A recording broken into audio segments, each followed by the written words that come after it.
Réunir, valoriser, connecter. Telle est l'ambition de Mboa Paris, le premier salon business socio-culturel de la diaspora camerounaise en Europe. L'événement se déroule demain dans la commune de Montrouge, près de Paris. Et pour en parler, nous recevons ce soir Fatimatou Ousmanou, la présidente de l'association Mboa Paris.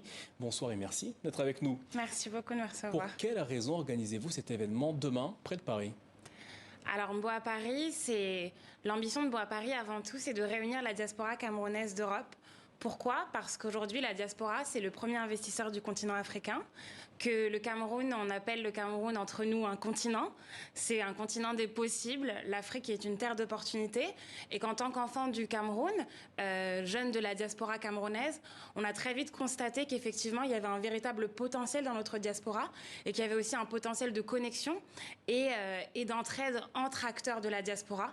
Donc l'objectif de ce salon, c'est donc nous réunir, nous fédérer et créer un écosystème qui soit favorable à l'émergence d'initiatives à impact fort pour le Cameroun. Alors justement, de quelle manière allez-vous tenter de connecter et de valoriser, ce sont vos mots, les différents acteurs de la diaspora camerounaise? Alors concrètement, le Salon Mboa Paris, il y a plusieurs temps forts. Il y a 1000 mètres carrés de stands et d'expositions qui sont dédiés aux entrepreneurs de la diaspora camerounaise, mais aussi aux associations culturelles de la diaspora et également à toute personne qui souhaite valoriser son projet avec un open mic qui donnera la chance à plusieurs personnes de pitcher librement pendant l'événement. Il y a également toute une journée de conférences sur plusieurs thématiques comme l'empowerment féminin, les médias, l'entrepreneuriat et l'investissement ou encore le sport et le business ou l'industrie musicale et créative. L'objectif ici, c'est de mettre en lumière toutes les personnes, tous ces talents qui font briller le Cameroun à l'international et aussi d'éveiller des passions pour d'autres ou encore d'ouvrir le champ des possibles pour les plus jeunes. Alors justement, en parlant des personnes, plusieurs figures de la diaspora camerounaise seront présentes lors de cet événement. Quel rôle vont-elles jouer demain ? L'objectif de cet événement, c'est à la fois de partager son parcours. C'est important aussi aujourd'hui, en tant que jeune issu de la diaspora, d'avoir des figures de représentation et de les rencontrer. À plusieurs reprises, quand on est issu d'une famille africaine, et particulièrement camerounaise, nos parents, lorsqu'ils regardent la télé, ils vont vous dire « Ah, mais tu sais que cette personne, elle est camerounaise. Ah, mais lui, c'est un Camerounais. » Et quelque part, ça éveille aussi en nous le désir de faire des choses.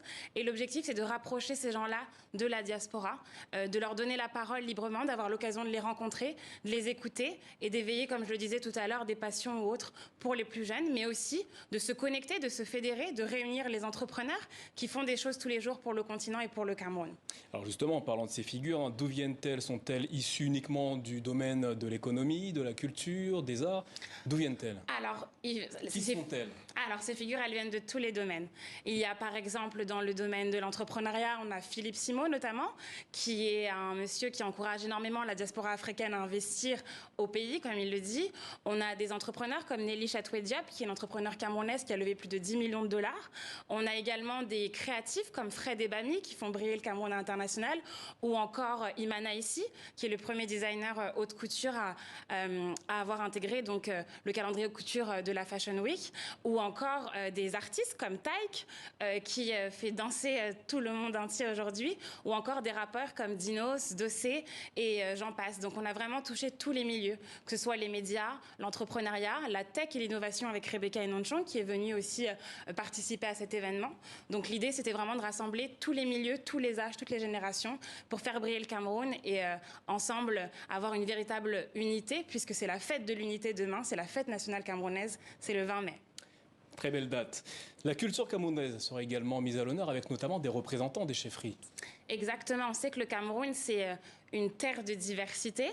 C'est pour ça qu'on s'appelle le continent, parce que c'est l'Afrique en miniature et aussi parce qu'il y a plusieurs cultures qui se rencontrent.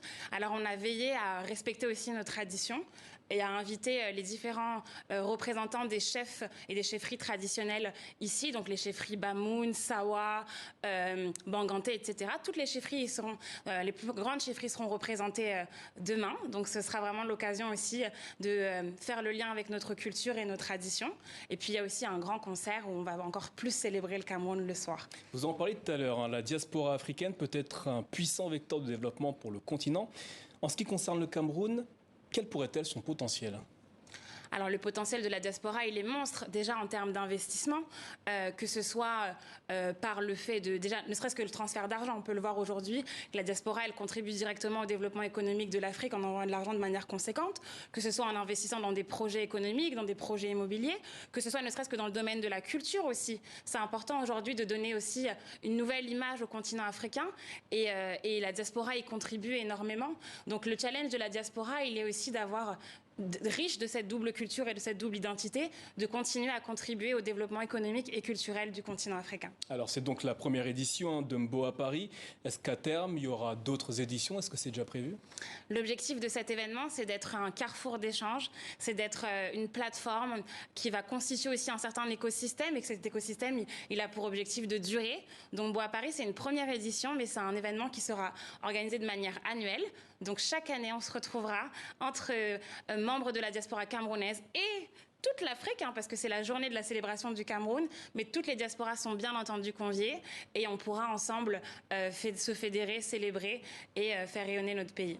Fatimatou Ousmanou, merci d'être venu nous parler de Mboa Paris, la première édition qui se déroulera demain dans la commune de Montrouge, près de Paris, un événement qui est censé destiné à rassembler la communauté et la diaspora camerounaise en Europe. Merci d'être venu nous parler de ça ce soir.